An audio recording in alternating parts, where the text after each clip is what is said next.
Good afternoon, everyone, and welcome. It's a real pleasure to host this conversation today with Ibro Pakan, Citi CEO for the Middle East and Africa, as we dive into how the Middle East and North Africa region is navigating uncertainty and finding new engines for growth in a transforming world. Welcome, Ibro. I'm honored to have you join us today. Rasha, very good to see you. Thank you for having me. Of course, pleasure. Ibro, we just came out of a very interesting and intense week during spring meetings. IMF and World Bank have already projected a slightly lower growth than anticipated earlier, 2.6% for MENA in 2025, which is about 1.3 percentage points revision compared to last October's projections. And basically, this is due to uncertainties, particularly from global trade dynamics and the ongoing geopolitical conflicts. How do you see this, and does this projection so far come in line with Citi's projections? Sure. So clearly, the global economy is already showing the signs of the impact of the tariffs or the anticipation of the impact of the tariffs. Over the last few weeks, many institutions have been reforecasting what the growth is going to look like. Globally, actually, we are expecting the economy to slow down to about 2.1% GDP growth this year, which is obviously less than what we were forecasting before, which was a little bit less than 3%. In terms of the broader MENA region, we are aligned with what the IMF forecasts are like. So mid 2.5, 2.6-ish, which is still actually better than what we are anticipating the global economy is going to look like. There's a few reasons for that, and I think probably later on in the conversation we're going to touch upon this. But one of the reasons is the fact that in the Gulf area, in the GCC, on the back of the recent OPEC Plus decisions, which was actually prior to the Liberation Day announcements. Obviously, there was some unexpected news in terms of the oil production, which actually increased our projections for GCC up to 3.7% GDP growth versus last year's 1.8. Now, there's other considerations, of course, in terms of the impact of tariffs on the world economy, as we said, and as a result on the oil prices. But even without those, it looks like actually GCC is going to be able to perform better. And then it's a mixture of outperformers versus more impacted countries in the rest of MENA. So I would say compared to the rest of the world, probably we're going to see actually, on average, a better growth, but still slowing down compared to prior forecasts. And what about the middle income MENA countries? Like you've mentioned GCC is probably going to do okay. What about sort of middle income countries, including Egypt, Jordan, and others? Yeah, sure. I think we should probably break that into two. If we assume that some of the reciprocal tariffs, which are now on a post hold for 90 days, if we anticipate that there is going to be agreements in terms of what those will look like, and they will continue to be on hold, probably the impact from tariffs is going to be much less for a lot of the lower income countries, as you put it. But there is going to be secondary or tertiary impact as a result of the slowdown that we just talked about in terms of commodity prices. So clearly for those who are importing, there's probably going to be some benefit, but for those who are exporting, there are going to be some challenges. I would name the likes of Iraq, for example, who's probably going to be more adversely impacted. Now, if the reciprocal tariffs do actually stay on for some of the countries, then, for example, Jordan, which has actually more than 25% of its exports to the US, or Bahrain, are likely to be more impacted countries. There's a few others, Tunisia and Algeria. We should remember what type of impact they're going to be experiencing. Again, combination of not only tariffs, although they are also experiencing higher tariffs, but also the secondary impact of oil prices. Right. And coming back to GCC, I think I remember we met in Marrakesh 2 years ago when all eyes were on Saudi, basically thinking of Vision 2030 and the mega projects in Saudi now, like NEOM and others. And given the adjustments in the oil production, which you just mentioned, and the new revenue forecasts, this led to the recalibration of some of these mega projects. How does Citi assess the kingdom's economic trajectory and its ability to attract sustained investment in 2025, 2026? Sure. So, referring back to the OPEC plus decisions, actually the oil GDP growth we are forecasting, our economists are forecasting to be expanding to about 2.6%, versus the oil GDP actually declining last year, more than 4%. So clearly there is an upside of that. Having said that, we are also experiencing, and we are bearish actually around the oil prices for the rest of this year, although there is clearly a lot of uncertainty and there is risks up or down in the pricing, but we are expecting early 60s or around 60s. So if we actually experience that for 3+ months, clearly that's going to be impacting the overall budget and the budget deficit. If that is experienced, of course, there will be need for probably more government financing and maybe the replanning around some of the key projects. Having said all of that, and if we just go back to that conversation, as you said, that we had a couple of years ago, there has been very concerted effort and very successful effort in Saudi, as well as rest of GCC in terms of diversification away from oil. And a lot of good progress has been made. So there isn't only dependency now in terms of the oil-related income, but that diversification agenda. And I want to call out a few areas where there is tangible growth. One is the economic growth of other industries. Second, female participation in the labor market, and more importantly, continued investment into human capital. Unemployment figures are actually going pretty well. The sovereign wealth fund investments are going into different industries in a pretty deep way, but also in the form of making sure those investments are being run independently and with very apt management teams. So Saudi has made progress in terms of that diversification agenda, and I think actually it is going to be able to weather some of these challenges pretty well. The only other thing I would add is clearly there's a number of countries who are leading the efforts in terms of the negotiations, the tariff or trade negotiations, and the broader sort of commercial outcomes with the US administration. And as we know, by mid-May, the US president and administration is going to be in Saudi, followed by Qatar and UAE in the region. And these are great opportunities to actually further the agenda of investments in both directions. Yeah, that's actually good to hear that Saudi is still on the right path. Do you see the same thing for other GCC oil exporting countries? What about the UAE and others? I mean, to be honest, I think UAE, we should probably, think in a different category because it has actually made a lot of progress in terms of that diversification. The impact the impact of oil on the GDP has been less than 40% now for some time. So therefore, actually, I think UAE, in fact, is going to be probably one of the beneficiaries of what we are going to be experiencing in terms of how trade flows, supply chains, logistics are in fact going to be potentially reforming. And as a hub which has established itself both from a procurement hub for many global institutions, but also a logistics hub, I think UAE actually may benefit and see some upside from what's going to be potentially a global trade shock. If I think about some of the rest of the countries, I think, and maybe I'll touch upon some others who might get impacted from the oil prices, even though oil production is going to be increasing. Kuwait and Bahrain are probably more vulnerable.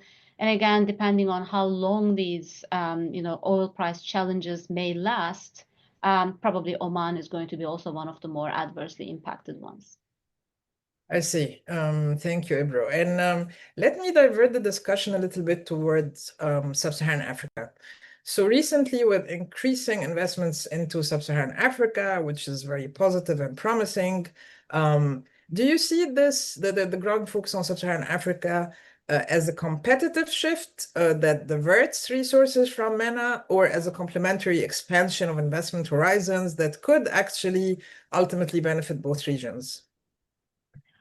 I would really say it's in the latter category. Of course, there are certain natural resources which is part of the competitive dynamics, but the complementary or the opportunity for more trade flows and more integration is actually a higher probability, and certainly a bigger opportunity for both MENA but also sub-Saharan Africa.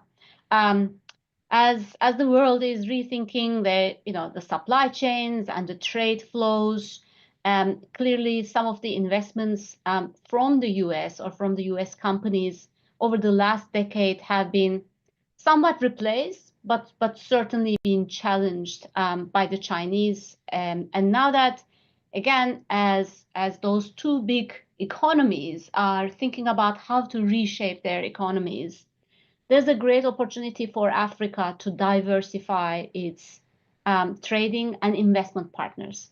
We've certainly been seeing a lot more investment coming from European development agencies, I would say, over the last 18 months to 24 months.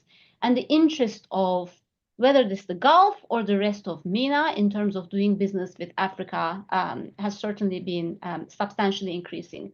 I would definitely put topics around renewable energy, infrastructure investments, technology, the critical minerals and rare earth minerals relevant for artificial intelligence or data center build out. So there's a lot of things, and of course, food security. It's a critically important one, especially the GCC countries. Talking about the Saudis, the UAE, Qatar, have made some actually significant investments over the last few years in terms of thinking about food security and sourcing more agricultural products from Africa. I do have some stats actually over the last decade. UAE's trade with sub-Saharan Africa has increased for more than 30%, and actually Saudi trade has increased tenfolds.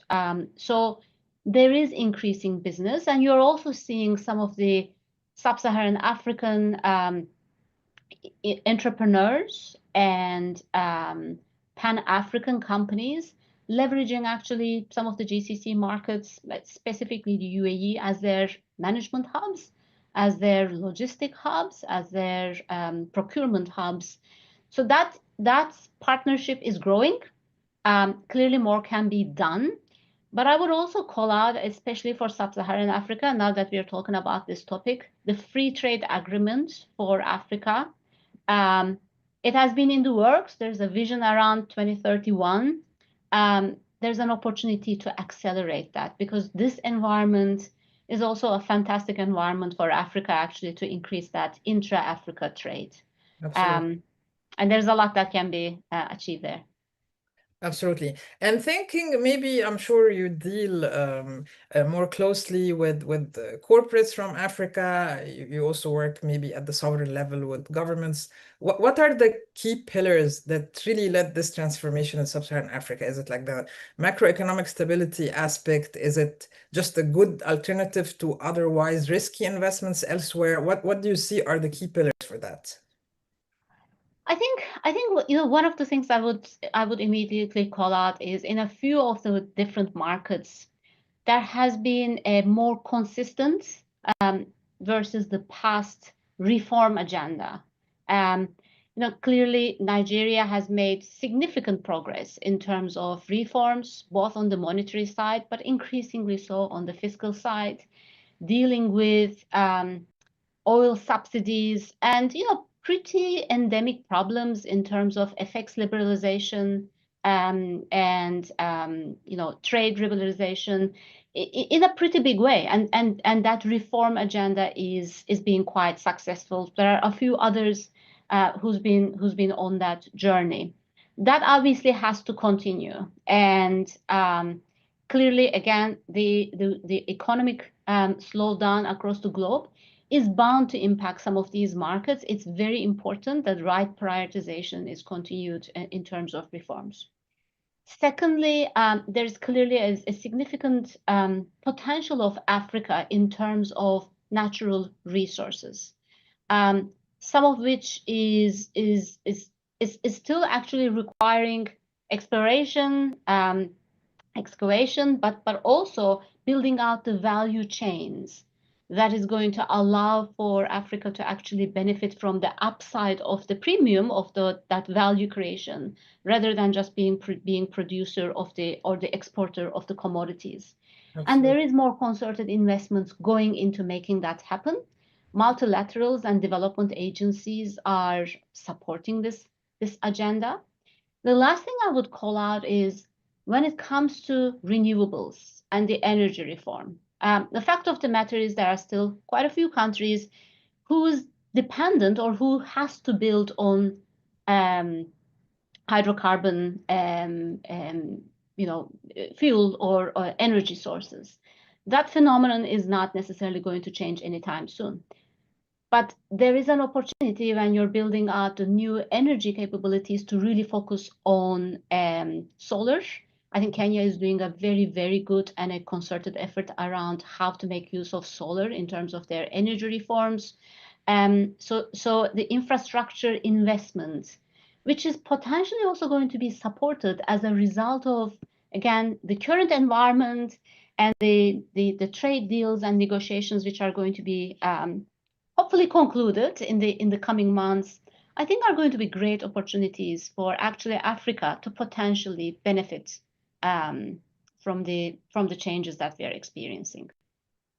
Right. And actually, this would maybe take me a little bit up towards North Africa, and as we now see Egypt going through macroeconomic reforms for the past 2 to 3 years, side by side with the IMF. I think the focus was really on fiscal reform, monetary stability, and debt management. How do investors really perceive the Egyptian economy now compared to a few years ago before having all these negotiations with the IMF? Yes, I'd like to say I think the program, which is already quite mature with several phases already completed and good marks, I would say, received from the IMF mission, is actually working. It is working. It is working well, and it is helping build more confidence from the broader investor community in terms of the execution of the agenda. Some of the most immediate challenges which were impacting people's ability to do cross-border business is now certainly dealt with. And maybe going back to the environment again, given that Egypt is sitting in a more 10% tariff bucket, and should some of the reciprocal tariffs still stick for other geographies, in fact, Egypt could actually benefit from becoming a hub for increased FDI. And tying that back to your question, the reforms have been going well, building confidence, but significant increase in FDI hasn't necessarily happened. The trigger of tariffs and the impact that some global companies is probably going to have to deal with might be a great opportunity for Egypt. Clearly, there's a lot that needs to be seen. Changing of the supply chains is also not necessarily an immediate fix. It might work well for the services industry. It might work for light manufacturing. It may work for some of the logistics. But we should remember that there is actually already pretty good and deep industrialization and already existing hubs and production of many different global industries happening in Egypt. So also leveraging some of the COVID-19 muscle memory of how to quickly shift supply chains, we actually think, and watching closely, whether there's actually going to be an upside for Egyptian economy in the next several quarters. That's actually an interesting point of, like how many countries in the region could actually benefit from the existing uncertainties around trade tariffs. And this takes me maybe to the closing question, and I'd like to reflect a little bit on the IMF World Bank Spring Meetings this year. During the meetings, most discussions focus really on growth slowdown and trade tensions, debt sustainability and fiscal reforms, job creation, and then financial stability risks. If you were to reclassify these key topics based on urgency and importance for the MENA region, how would you rank them and what justifies your choice? Well, I mean, one thing I would say, I think the meetings had the big thematic of uncertainty, volatility, uncertainty in a way that perhaps we haven't experienced in the world economy for a very long time, and things can change. That was one very big thematic. In terms of the overall agenda, the second thing I would call out, perhaps going into the meetings, more people were concerned about bigger impacts of what this all could mean for world economy, recession, risks in various different markets, including a lot of developed markets, and the impact of all of that on emerging markets. Probably people are walking out feeling a little bit better that actually the downside risks may not be as significant as what people are worried about. So I just wanted to call out those two big thematic in terms of how I believe people are walking out of the meetings. In terms of your question on those themes, I think for MENA, top of the agenda has to be prepared for the type of risks and opportunities with agility, right? Clearly, MENA has a mixture of the oil exporters and oil importers, very strong economies in terms of their liquidity and overall strength, versus those which are coming out of a more significant debt crisis and just figuring out, finding their feet. So being actually very well prepared for key risks while you're not missing out on the opportunities is going to be really, really important. It's very difficult for MENA to talk about one thematic. Every country is going to have to think about their realities. Yeah.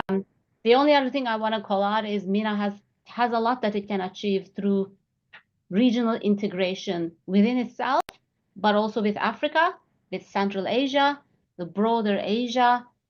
So it's also quite important to keep thinking about diversifying partnerships and trade relationships. Absolutely, Ibro. This is very interesting. Thank you so much for sharing your invaluable insights, and thank you all for joining us today. As highlighted in today's discussion and in the recent spring meetings, while global economic headwinds persist, the MENA region's commitment to structural reforms, investment in human capital, and economic diversification position it not only to weather the storm, but also, as Ibro mentioned, to potentially emerge stronger and more integrated into the global economy despite the growing uncertainties. Thanks again, Ibro, and thank you to our audience for tuning in. Thank you very much. Thank you, Rasha.